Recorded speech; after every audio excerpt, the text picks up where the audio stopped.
Now we understand he has a commercial motive, and when that happens, then you sort of understand it, what's going on. So I think he's pretty well been discredited now, and very few people believe that's what the gentleman is saying, and it's sort of unfortunate. But these little things blip up every once in a while, and I'll tell you, whether it's the FBI, the CIA, the Mossad, they hire a bunch of people like this attempting to disrupt us. Tons of them.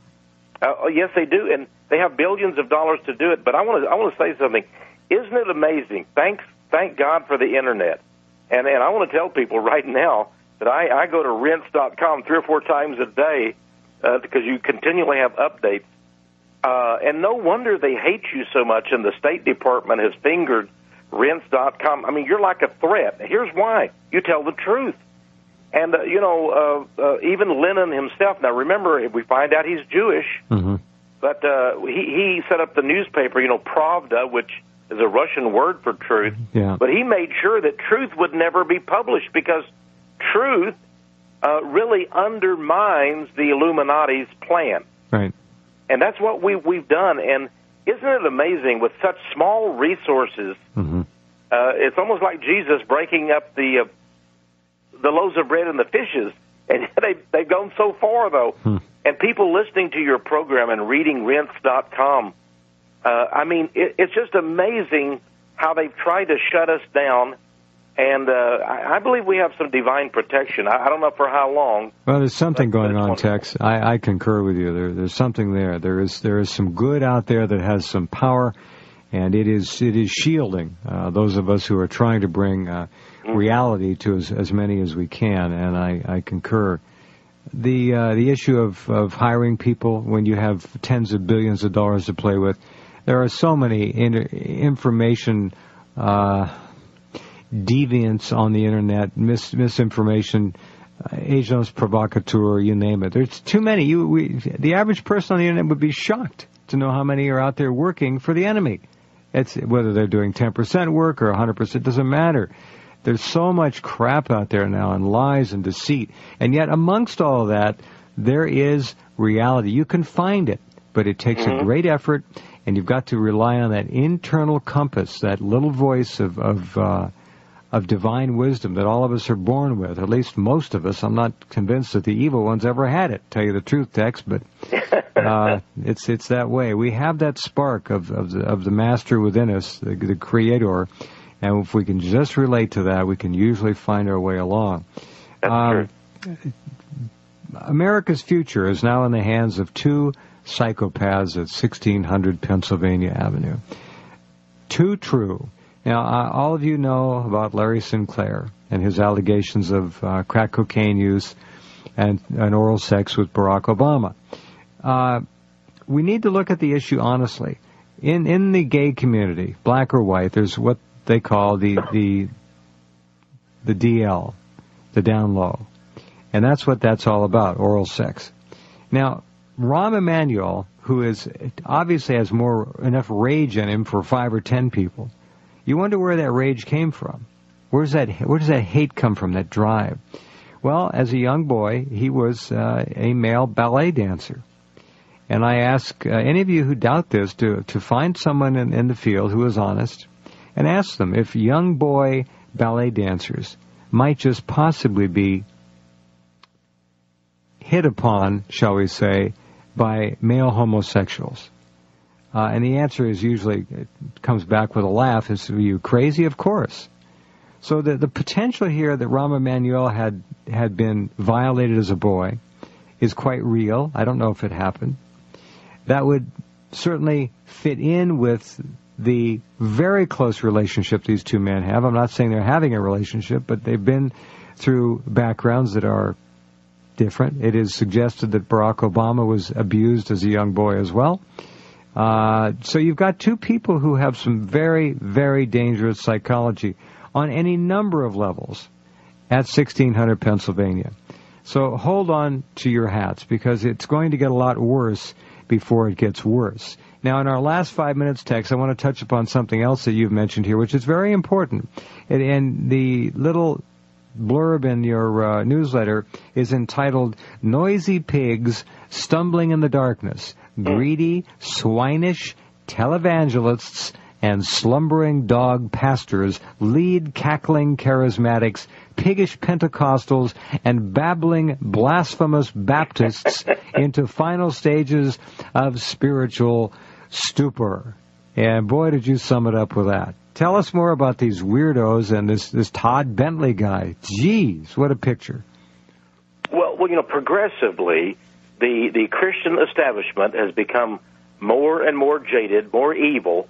People know about the former head, Ted Haggard of the National Association of Evangelicals, and his gay exploits, his drug-taking, his male prostitute use, and so forth. Right. Todd Bentley is a guy who has tattoos over most of his body.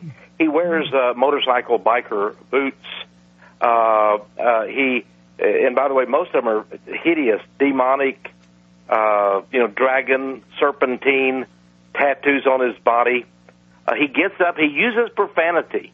I mean, I'm talking about some real nasty words. And he gets up, he's a charismatic evangelist, and he fills these churches, especially down in Florida, with thousands of people, 5,000, 10,000 come to hear him. And he tells people that angels speak to him. He has a special angel named Emma O. And this angel, he says, is a female. She has male assistants. She comes into the room and she sprinkles gold dust on the shoulders of the people sitting in the pews, and thus they get prosperous. They can get rich. And this, this lust for money, of course, must excite a lot of people. They go crazy, but he says things like, God just told me to go over and kick this lady in the head, and he does it. Kicks people. He kicks them in the butt. He screams at them. He curses them. It just came out that he's had sex with 3 women in the congregation. And yet when I exposed this guy, I got letters from people saying, how dare you touch God's anointed? There you go. You are of the devil. You're touching God's anointed. Here's a guy kicking little old ladies in the head. Scary stuff. Profanity, foul mouth, claiming, come to my services because the financial angel wants to give you gold dust. Totally crazy. And, of course, this goes along with the holy laughter. I have a movie out about this called The Blind and the Dead.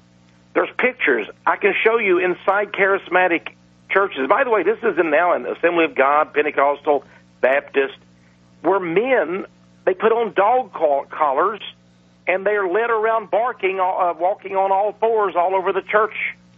It's the most incredible demonic thing going on. And by the way, I want to mention to people, I want people to understand, I have done so much research on these televangelists and this incredible movement. You find that Jim Baker, the whole PTL empire, as ridiculous as he and Tammy Faye were, that thing was set up by Jews. Did you know when it went into bankruptcy there at Fort Mill, South Carolina, it turns out that the Bronfman family owned the whole thing? No. Oh, yes. No. Oh, absolutely. The Bronfmans again? Absolutely. Then it was turned over to the Riyadi family, of all people, in Indonesia, and a man named Morris Cirillo. Wow. From San Diego. So all these, and by the way, Oral Roberts, you remember when he said that God told him that if he didn't get $10 million, he was going to take him home? Yep. Well, Oral Roberts was given that $10 million by a Jew who owned what was it, a racetrack or something? A horse racetrack down in Florida. So a Jewish millionaire suddenly shows up with a $10 million. This is not uncommon, whether it's Trinity Broadcasting Network, the largest Christian network, whether it was Jimmy Swaggart. These rich Illuminati Jews are bankrolling the whole thing, and then they turn around these televangelists and tell Christians that Israel is more important than Jesus. Yeah. I mean, I can show you one of the top Church of God preachers today, Joseph Chambers out of North Carolina, who said, if you don't believe that Israel is God's chosen, you'll go to hell. Well, I never knew that was the criteria for heaven and hell to promote Israel. Nice of him to tell us. Yeah. If you're not a Zionist, you're going to hell. You can believe in Jesus all you want, but you're still going to hell if you don't put Jews number one. So this it's amazing. they're actually converting Christianity into the most evil, satanic form of Judaism. And, even the Apostle Paul in the Bible talks about the Judaizers. Yeah. Well, what they're doing, well, I'm out of time, Texe. They're crucifying Christianity is what they're doing. Yes, and that's so sad. And as a Christian, this is really disconcerting. And I actually, I'm going to tell you the truth. I cry a lot about it. I physically cry about this and pray. Texe, we got to go, and we'll talk again soon. Thanks very much. TexeMars.com.